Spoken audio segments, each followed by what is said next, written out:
Good morning students. कशा आहात तुम्ही? तर आज आपण काय करणार आहोत? ओळखा काय आहे हे? पत्रलेखन. काय आहे? पत्रलेखन. पत्रलेखन शिकवले आहे ना मी. आपला मराठीमध्ये पण पत्रलेखन झालेलं आहे. दोन झाला आहे. आता 2 आणखीन करूया. तर आजचा टॉपिक काय आहे पत्रलेखनमध्ये? मावशीला स्वतःचा आईचा तब्येताची माहिती देणारे पत्र लिहा. म्हणजे काय, आपली मावशी असते ना, तर आपली मावशीला आपली आई कशी आहे त्याचे तबीयत माहिती देणारे पत्र, म्हणजे इस पत्र में हमें क्या करना है, हम अपने मौसी को पत्र लिख रहे हैं और अपनी माँ के बारे में हम उन्हें तबीयत के बारे में उन्हें बता रहे हैं. तो किस तरीके से लिखेंगे वो देखते हैं. सबसे पहले तो सबको पता है, एड्रेस लिखते हैं दाएं साइड, फिर बाएं साइड हम जहाँ भेज रहे हैं उसका पता लिखते हैं. ठीक है, तो इस तरीके से लिखेंगे. पता डालेंगे पहले, और ये पता आपको यही नहीं लिखना है, आपको अपना एड्रेस डालना है और जहाँ आपकी मौसी रहती है उनका एड्रेस डालना है. ऐसे करके आपको लिखना है. दोनों साइड के एड्रेस, आपके और भेजने वाले को, दोनों एड्रेस आपको लिखने हैं. ये कॉपी नहीं करना है. इसके लिए ये मैं पढ़ूंगी नहीं. देखो यहाँ पे दिया है सादर नमस्कार. सा और न मतलब क्या होता है? सादर नमस्कार. डायरेक्ट हम लोग पत्र लेखन स्टार्ट करेंगे. तो सादर नमस्कार. बड़े होते हैं जो हमसे, हम उनको क्या करते हैं? सादर नमस्कार. तुझे पत्र मिळाले, पण मी तुला पत्र पाठवून शिकले नाही. या वर्षी स्कॉलरशिप परीक्षा आहे, त्यामुळे मी अभ्यासात असते. उसने क्या कहा कि मैं आपके पत्र का उत्तर नहीं दे पाया, मेरी एग्ज़ाम थी स्कॉलरशिप की, इसलिए मैं रिटर्न आपको नहीं दे पाया उत्तर, क्योंकि मैं पढ़ाई कर रहा था. तुला पत्र लिखण्याचे एक मुख्य कारण आहे. आपको पत्र लिखने का एक मुख्य कारण है. सध्या आईची तब्येत बरी नसते, तसेच थंडीही खूप आहे. मतलब कहने का, माँ की तबीयत कुछ ठीक नहीं रहती और यहाँ ठंडी भी बहुत है. आईला थंडीचा त्रास होतो. अधूनमधून चक्करही येते. आम्ही डॉक्टरांकडे गेलो होतो. क्या कह रहा है वो कि मम्मी को बहुत त्रास होता है, ठंडी, तबीयत खराब, चक्कर जैसा आता है. तो हम लोग डॉक्टर के पास भी गए थे. आई खूप अशक्त झाली आहे, मतलब कि बहुत ही कमज़ोर हो जाए टाइप मम्मी हो गई है, असे डॉक्टरांनी सांगितले. ऐसा डॉक्टर ने कहा. त्यांनी औषधे दिली आहे. तू काळजी करू नको. तो अपनी मौसी को क्या कहता है कि डॉक्टर ने, उनकी तबीयत ठीक नहीं है, ऐसा ऐसा है प्रॉब्लम, बट फिर भी उनकी तबीयत ठीक है, आप चिंता मत कीजिए, डॉक्टर ने दवाई दी है, वो ठीक हो जाएंगी. काळजी घेऊ मतलब, काळजी मतलब यानी चिंता करना, तो आप चिंता मत कीजिए. आई मधुन मधुन तुझी आठवण काटते, मतलब माँ बीच बीच में आपको बहुत याद करती है. आठवण काटते यानी आपको याद करती है. संजू काय करतो. अब मौसी का लड़का होगा, तो उसने उनके बारे में लास्ट में पूछा नेक्स्ट पैसेज में कि संजू क्या कर रहा है. ती काकांना सादर नमस्कार. और जो काका है उनको भी मेरी तरफ से बहुत बहुत प्रणाम. तुझी लाड़की भांजी विशाखा. भांजी ने लिखा है ना, तुझी लाड़की भांजी विशाखा, तो ये विशाखा की जगह पे आपका जो नाम है वो आप लोगों को लिखना है. ओके. इस तरीके से ऐसे वाले पत्र लिखे जाते हैं तबीयत से रिलेटेड, या हम कोई अपनी फैमिली में किसी को इन्फॉर्मेशन दे रहे हैं, तो हम लोग इस तरीके से ये पत्र लिख सकते हैं. अब एक और पत्र है, दूसरा देखते हैं. अब देखते हैं ये वाला टॉपिक क्या है. धाकटा भावाला अभ्यासाचे महत्व पटवून देणारे पत्र लिहा. धाकटा भाव किसे कहते हैं? भाव तो सबको समझ में आया होगा, यानी हमारा भाई. तो धाकटा यानी छोटा भाई. धाकटा यानी छोटा भाई को अभ्यास यानी स्टडी के महत्व बताने वाला पत्र लिखना है. यानी हम अपने छोटे भाई को पत्र लिख रहे हैं और उसे स्टडी का क्या वैल्यू होता है, महत्व होता है, ये हमें बताना है.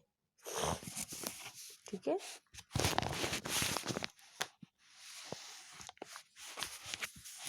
तो एड्रेस तो सेम ऐसे ही करेंगे. एड्रेस आप लोगों को लिखना है, ठीक है, अपना. उसके बाद में प्रिय विनोद. अब आपके भाई का क्या नाम है, आपको वहाँ प्रिय करके उसका नाम लिखना है, ये नाम नहीं लिखना है, ऐसे करके लिखना है। उसके बाद में अनेक आशीर्वाद, बड़ों को क्या दे, छोटे बड़े जो है वो छोटे को लेटर लिखेंगे तो क्या करेंगे, आशीर्वाद देंगे।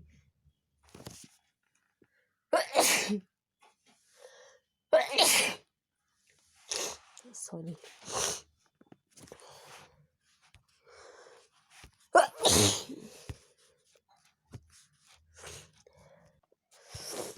तो इस तरीके से आपको छोटे भाई को पत्र लिखना है। फिर अनेक आशीर्वाद, जो बड़े होते हैं वो क्या करते हैं, छोटे को आशीर्वाद देते हैं। इसके लिए यहाँ लिखा है मतलब मेरा बहुत सारा आशीर्वाद तुमको। और जब हम बड़े को लिखते हैं तो क्या लिखते हैं, सादर प्रणाम। तो ये चीज़ें आपको ध्यान रखनी है, नहीं तो आप बड़ों को भी लिख दोगे अनेक आशीर्वाद, तो बड़ा बोलेगा मेरे को ही आशीर्वाद दे रहा है छोटा होके। कालच मला आईचे पत्र मिळाले, तू चाचणी परीक्षेत जेमतेच पास झालास हे कळले, मला खूप दुःख झाला। अभी उसने क्या कहा कि कल ही मुझे मम्मी का पत्र मिला, मम्मी ने बताया तुम्हें अपनी परीक्षा में सिर्फ पासिंग मार्क्स मिले हैं, पास होने के लिए जितने चाहिए होते हैं ना सिर्फ उतने। ये सुन के मुझे बहुत दुख हुआ है। फिर इसके ऊपर वो बता रहा है, मतलब उसकी रिजल्ट अच्छे नहीं आए उसके छोटे भाई का, इसके लिए वो क्या कर रहा है, बता रहा है कि उसे कैसे क्या पढ़ाई करनी चाहिए, महत्व बता रहा है।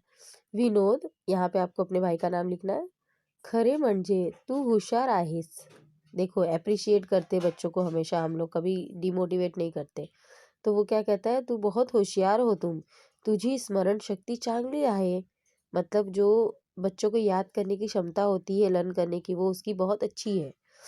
हे बघ तू खूप शिकलास तर तू मोठा माणूस होशील, तुला मोठे व्हायचे नहीं का? अगर तू बहुत पढ़ेगा, बहुत मेहनत करेगा तो तू बड़ा आदमी बनेगा। क्या तुझे बड़ा आदमी नहीं बनना है, ऐसे करके वो समझाता है।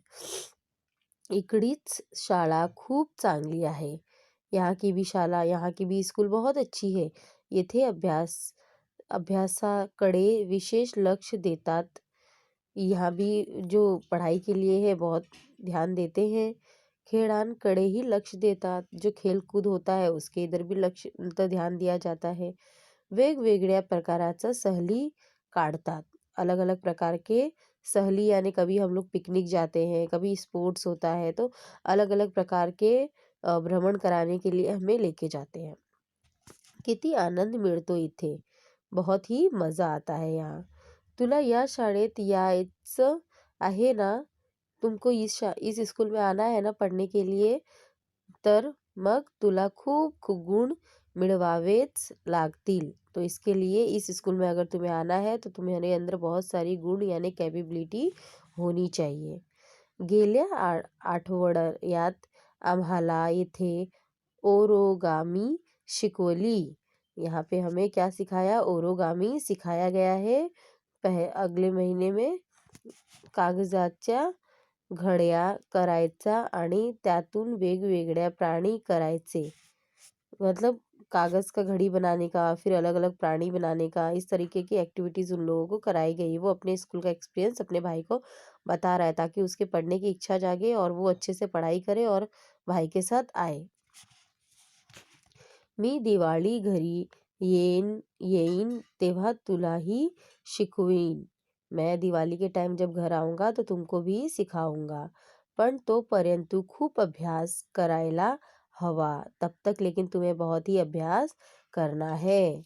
मग सगळ्यांना आनंद होईल, तो सब बहुत खुश हो जाएंगे। अगर तुम अच्छे से पढ़ाई करोगे तो बहुत ही सब खुश हो जाएंगे। तो देखो इस क्या होता है कि बच्चे को हमें किस तरीके से प्यार से समझाना होता है, मार पीट के नहीं। तो वो कितने प्यार से समझा रहा है, अप्रिशिएट कर रहा है कि तुम पढ़ने में अच्छे हो, तुम्हारी सब चीज़ें अच्छी हैं, तो अच्छे से मेहनत करके करोगे तो बड़े आदमी बनोगे, मम्मी पापा बहुत खुश होंगे। तो इस तरीके से हम भी अपने छोटे भाई बहन को क्या होता है, समझाते हैं ना। जब हम सही रास्ते पे चलेंगे तो हम समझा सकते हैं, जब हम ही नहीं पढ़ाई करेंगे तो हम क्या, हमारी वैल्यू कैसे करेंगे छोटे भाई बहन, है ना।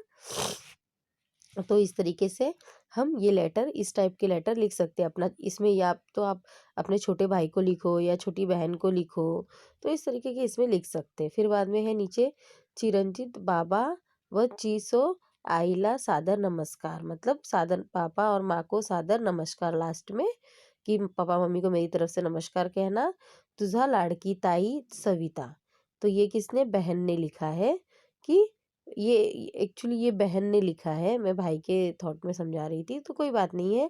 तो जिसकी बहन होगी बहन ने लिखा है, जिसका भाई होगा भाई ने लिखा है। तो तुझी लाड़की ताई, तो आपको यहाँ क्या लिखना है, सविता की जगह आपकी बहन का नाम या आपके भाई का नाम, जो बड़ा जो लेटर लिख रहा है, जैसे आप लेटर लिख रहे हो, आप समझा रहे हो अपने छोटे भाई बहन को, तो आप अपना नाम यहाँ पे लिखोगे। ओके, तो इस तरीके से ये 2 टाइप के लेटर करने रहते हैं। तो आपको जो मैंने करवाया है पहले भी लेटर राइटिंग, ऐसे ही टाइप में लेटर लिखा जाता है। सबको लेटर राइटिंग लिखना आना चाहिए, सबको ध्यान से देखो कैसे लिखते हैं लेटर, क्योंकि आपको इन फ्यूचर तक ये हमेशा ज़िंदगी में काम देगा। कहीं पे भी कुछ भी रहता है तो लेटर माँगते हैं। तो इस तरीके से आपको अब ये वीडियो देखने के बाद मैं भेजूँगी, तो वो देख के आपको आपके मराठी की ग्रामर सेक्शन में ये जो लेटर राइटिंग है ये लिखनी है। Okay, so bye students and take care.